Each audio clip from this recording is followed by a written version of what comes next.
भारत माँ के 7 प्रतीक चिन्हों का वर्णन जब भारत के संविधान का निर्माण हुआ था तभी इन सप्त चिन्हों का भी वर्णन किया गया था। और इन 7 चिन्हों से भी मेरे भारत माँ को, मेरे भारत देश को पहचाना जाता है।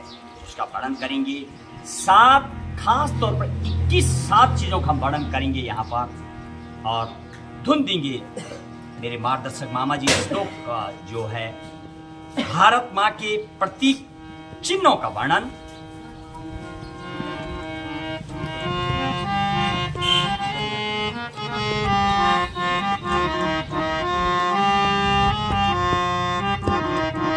अशोक मुद्रा कमलम चिहिंदी ध्वजस्त्रिवर्णो निज राष्ट्र गानम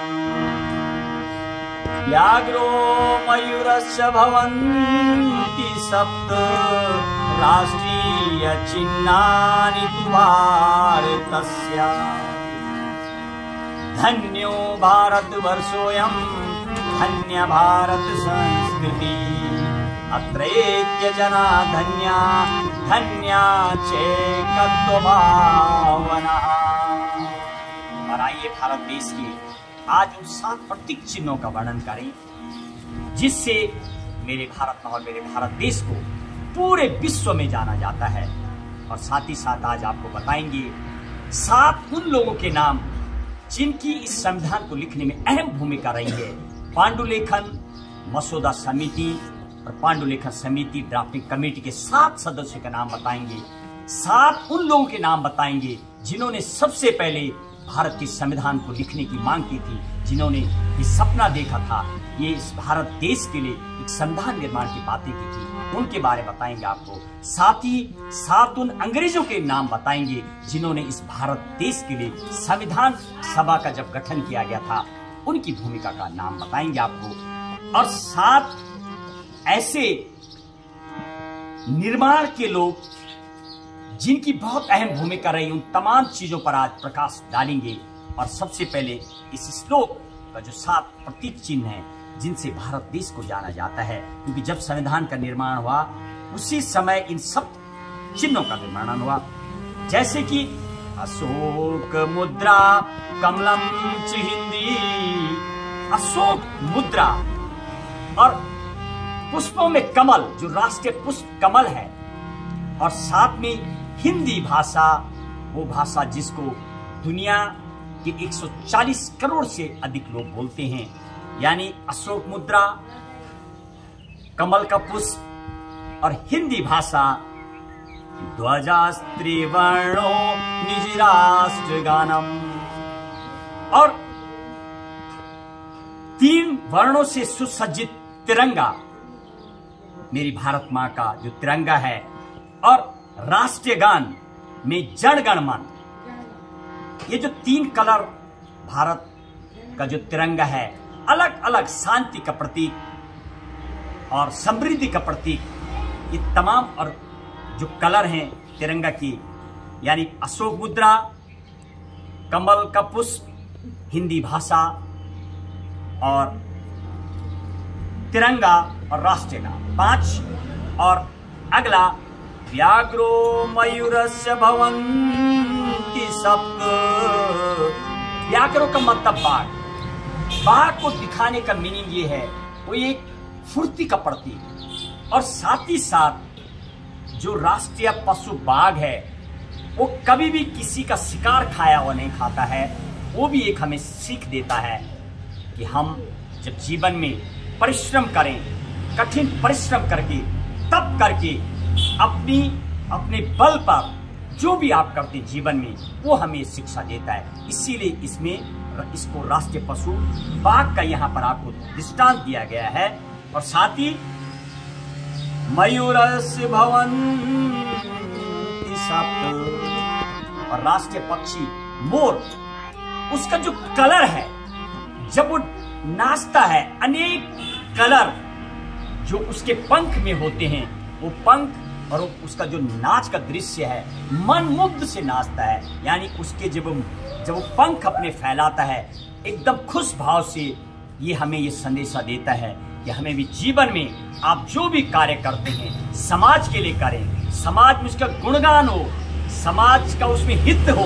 आप जो भी कार्य करते हैं उसमें समाज की भलाई छिपी हो। जिस तरीके से जब मोर है जब वो नाचता है तो सामने वाले को बहुत ही अच्छा महसूस होता है, प्रतीत होता है। जब वो डांस करता है तो मोर का यहाँ पर दृष्टांत दिया गया है। राष्ट्रीय चिन्हानि तु भारतस्य, और ये 7 राष्ट्रीय प्रतीक चिन्ह है मेरे भारत माँ के, मेरे भारत देश के। इनसे भी पहचाना जाता है। आपने देखा है जब ओलंपिक गेम होते हैं, क्रिकेट गेम होता है, कभी फुटबॉल होता है, कॉमनवेल्थ गेम होते हैं, एशियन गेम होते हैं, वहाँ तिरंगा बार बार तिरंगा दिखाया जाता है। कभी देश का यदि नाम नहीं भी आता है तो तिरंगा का मतलब मेरा भारत देश वो प्रतीक चिन्ह है। और अगला श्लोक में मेरे भारत देश की संस्कृति के बारे में क्या क्या गया। धन्यो भारत वर्षोयम धन्य भारत संस्कृति। और हमारा भारत वर्ष अपने आप में धन्य है। वो क्यों है धन्य? अत्रैत्य जना धन्या धन्या चेकत्व भावना। दुनिया का एकमात्र भारत देश जहां पर अलग अलग धर्मों के लोग रहते हैं, अलग अलग जाति के, अलग अलग कम्युनिटी के लोग, हिंदू, मुस्लिम, सिख, ईसाई, बौद्धिस्ट, जैन, पारसी। ये भारत माँ की धरती, ये भारत देश जो संविधान सबको एक न्याय देता है, जिसका हम कथा श्रवण कर रहे हैं। और इस श्लोक में साफ मेरे भारत माँ की जो संस्कृति है उसका गुणगान किया गया है। और कैसा है हमारा भारतवर्ष?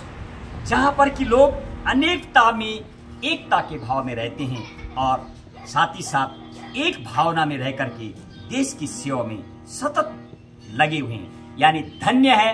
किसी अंतरराष्ट्रीय कवि ने कहा है मेरे भारत देश के लिए, भारतस्य प्रतिष्ठोदयम संस्कृतम संस्कृति।